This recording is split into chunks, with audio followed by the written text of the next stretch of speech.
Hello, friends and neighbors. Thank you for joining us today on A Word for Wednesday. Let's talk about bridling our tongue. Maybe one of the hardest things about Christian perfection. Welcome to A Word for Wednesday. Thank you so much for joining us. Each Wednesday you will find Boggs Family Ministries is here with our host, Davy Boggs. Having you along with us is a wonderful addition. Now, let's enjoy together A Word for Wednesday. Thank you, Brother Devin, and thank you for joining us on A Word for Wednesday. I'm filming this week in the bus in a rest area in Tennessee. If you hear rest area noises, trucks coming and going, you'll know what's going on. I also have the generator on and an air conditioner. I turned the one over my head off, but I still have a air conditioner running about 15, 20 feet from me, so you may hear some noise from that. But it's okay. We're used to that, aren't we? A little noise never hurt anybody. You know, I talked last week about Christian perfection, the patience, the trials, the completeness, the perfection that brings in us, and the need for that. And I talked just a few moments about how that's kind of a strange idea in today's churches. They teach so much of almost anti-perfection. There's no way you can be perfect. Don't try. Just trust in grace. But let's talk some more about it. And let's talk about one of the hardest parts of Christian perfection, and that is controlling our own mouth. And I went to that because I was reading through where I had been reading last week and talked to you about in James chapter 1. And the end of that chapter, next to the last verse says, if any man among you seem to be religious, if he's spiritual, if he's religious, if he talks religious, if he acts religious, if he says he's religious, and bridleth not his tongue. If he seemed to be religious, but his tongue is not bridled, but deceiveth his own heart, this man's religion is in vain. That's pretty tough. I told you at the beginning of James' book here, at the other end of this chapter, he just jumps right into it. Here I am, James, the servant of God, the Lord Jesus Christ, to the 12 tribes which are scattered abroad, greeting, my brethren, count it all joy when you fall into divers temptations. He just jumps right in, and he ends the chapter here with a pretty bold statement. If you are religious, you can't control your tongue. Your religion is in vain. Now see, that not only goes for you, but that goes for me. That goes for everyone. And I would say, I have been preaching nearly 40 years. And when somebody asks me, what do you do for a living? I'm in the ministry. I'm an evangelist. I'm a preacher. So even by my title and by what I do for a living and what I would tell people I do for a living, it would seem to them that I am religious. And I'll admit to that. I know some people think religion is a dirty word, and religion can be a messy affair, but I am religious. I do believe in God. I do believe in going to church. I am religious in that sense. And so somebody looks at me and says, that guy says he's religious. What does my own tongue say? If that man does not bridle his tongue, his religion is in vain. Years ago, I had to do with a man who was prone to pretty often outbursts of anger. And when he had those outbursts of anger, he would tell you exactly how the cow ate the cabbage and why you were in the wrong. And he was also a religious man. Talked about church and God very often. And I enjoyed very, very many great conversations with him about church and about God and about religion and about what God could do in people's lives. And so, as a friend, I brought that up one day. I said, man, how can you do that? You are so prone to these angry outbursts, and you do it to me, and you do it to strangers. You do it to people we're around. And he said, well, I probably shouldn't do that, but that's just my nature. Of course, I was young, more stupid than I am now, if you can believe it. And I said, yeah, it's my nature too. But Christ has given us a new nature according to the word. Old things should be old things, not now things. Well, I didn't probably say that as gentle as I could have to him, and it was not well received. I got one of those angry outbursts. And at least I didn't say, see, you proved my point. I let it go. But I marked that in my mind. It's so easy to be loose with our lips, to talk when we shouldn't talk, to say things we shouldn't say. It is so easy to do that. But a man ought to bridle his tongue. I was preaching for an elder preacher many years ago. He was a wonderful man, a great influence on me, a mentor. And while I was preaching for him, a very well-known preacher visited that meeting. And I was glad to meet him. I had heard a lot of his preaching on recordings. And I was very glad to meet him. And and this pastor recognized him, had him stand and testify. And so I was just mentioning the next day, well, it sure was good to have that man come and visit our revival. He wasn't a local pastor. He had driven quite a ways to be there. And I said, has he preached for you? He said, oh yes, yeah, he's preached for me quite a bit in years past. He said, and I would have him preach again. He said, but if I had visitors and lots of people around, I probably wouldn't have him preach.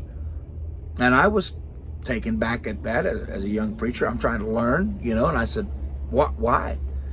I said, he's a good man. And he said, oh yes, he's a good man. He said, but you can't trust what he'll say in the pulpit. In other words, he's liable to say anything. Now, that's the first time anybody had said that to me, but that described the way that I felt sometimes when I would hear peer preachers preach at camp meetings and revivals. I'd get nervous and almost break out in hives because I just never knew what they were going to say. It was like they were right on the edge of saying something that would probably be maybe not all the way inappropriate, and I certainly don't mean something vulgar, but almost say something that would be hurtful, that you wouldn't want somebody to say. Just say, for instance, if there was a Catholic there and everybody knew there was a Catholic in the service, you just knew this guy was going to say something really bad about Catholics. And if there was a Methodist there, you just knew his story was going to put a Methodist in a bad light. Or if you knew that if a man who worked at a certain place, whatever, that might not be very godly, you knew he was going to say something about that. I don't know if I'm explaining that right. There are certain people in the pulpit that they just make me nervous. I just write on pins and needles, not knowing if they're going to say something that's going to run somebody off, going to hurt somebody. And I'm not talking about preaching the word of God. I'm just talking about somebody that just doesn't seem to bridle their tongue. And in conversation, their tongue is not bridled. They will say something that's almost inappropriate in private conversation. And I'd never heard anybody say what this elder preacher told me. He said, he's a good man, but he doesn't have any discipline with his mouth. Or he has a hard time exercising discipline with his mouth. And this preacher said to me, Mark it down, Davy Boggs.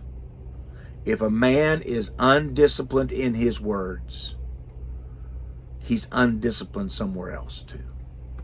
Mark it down. I have since asked that preacher about that years later. I said, you told me one time when I was there in revival that if a man is undisciplined in his mouth, he's undisciplined in other areas. I said, I have held that in my mind, and I have prayed about that.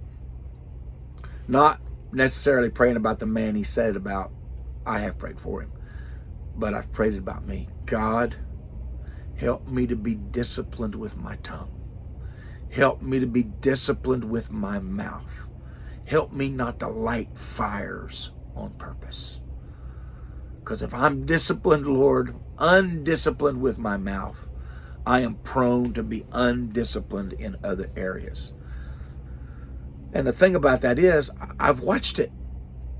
I've since watched that in people who seem to be undisciplined in their tongue, in their speech. And almost every time, eventually, it comes to light. They have some undisciplined areas in their life that are deep and dark. Lord, I don't want that. Lord, I want to be disciplined with my speech. And James picks this theme up again a couple chapters later. He says, behold, we put bits in the horses' mouths that they may obey us. We turn the bit, and turning that bit turns their whole body.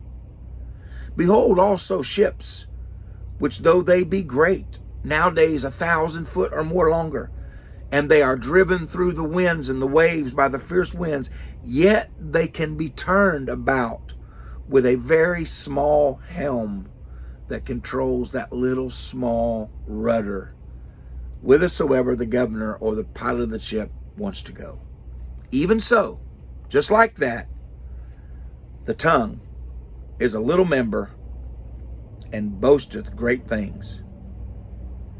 Behold, how great a matter a little fire kindleth.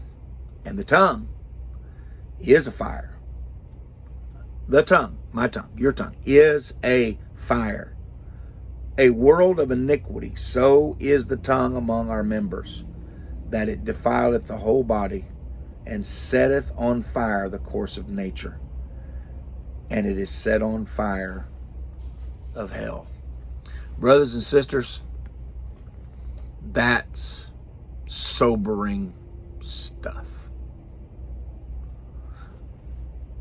I can show you my hand and what it can do. I can show you my feet, my legs, my brain. I can demonstrate what it can do. But the little member, the tongue, can destroy it all. A man that is undisciplined, a woman that is undisciplined in our speech, we will set on fire parts of our lives that we can never, ever put out. Kelly and I visited a well-known large church several years ago. Seemed like I told this recently. And while we were waiting for service to start, it was a Sunday morning. It was a little chilly inside. And a woman behind us, or over from us, was complaining to everybody got near us. Why are they having so cold in here? Why are they doing this? And she said it to everybody. She said it to everybody. And we watched as visitors come in, because many visitors were there that day. And they would sit close to her, and she would start saying to people that come by, tell them to turn the air down. What's going on here? It's always cold here. And a few minutes, the visitors would get up and walk away. And this is a friendly church. But one lady, disgruntled, could not hold it back. And that's a small thing. But Kelly and I laughed, and we said, well, it's good to know that even big churches have people that can't be satisfied. But I don't want to run people off with my tongue. I don't want to destroy people with my mouth. If I've got something to say, keep my mouth shut, Davy. Your opinion is not God's thoughts necessarily. Your opinion is certainly not God's obvious will. It's just your opinion. Shut your trap, Davy.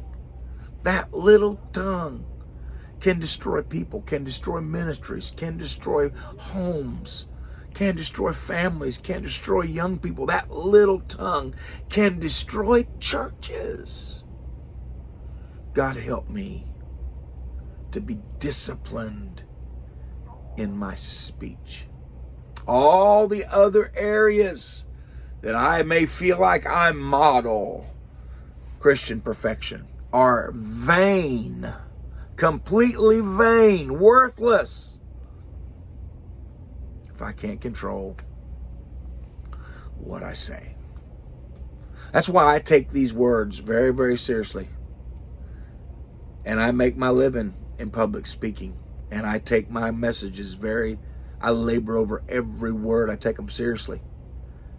Because I certainly want to edify and speak God's heart, not tear down while speaking Davy's heart. Is that helpful? Well, that's our word for Wednesday. Thank you for joining us. See you next week. Ciao for now. That is our word for Wednesday. We are so glad that you've spent a few minutes with us today. If you've been touched by today's episode, please share it with your friends and family. We welcome your questions or comments below or by email. You can find the email address in the description, along with a link to Mile Markers, the website for Boggs Family Ministries. Also, please give this video a thumbs up and subscribe to our channel. Thank you again, and we hope to see you next Wednesday.